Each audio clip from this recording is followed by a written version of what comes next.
এটা চমৎকার ডিটক্স হিসেবে কাজ করবে, আপনার সেই টক্সিনগুলোকে বের করতে সাহায্য করবে।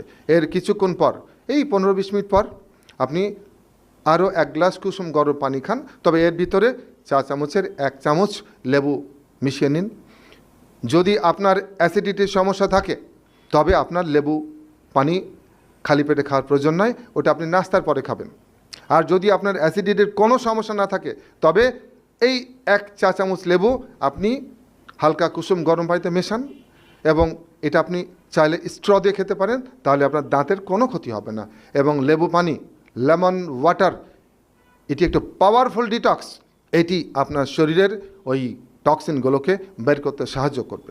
এর 15 মিনিট পর, 20 মিনিট পর এইবার আপনি 1, 2, 3 রকম আপনার সামর্থ্য অনুযায়ী আপনি সাইট্রাস ফল খান। একটা হতে পারে, দুটো হতে পারে, কমলা, মাল্টা, জাম্বুরা, যে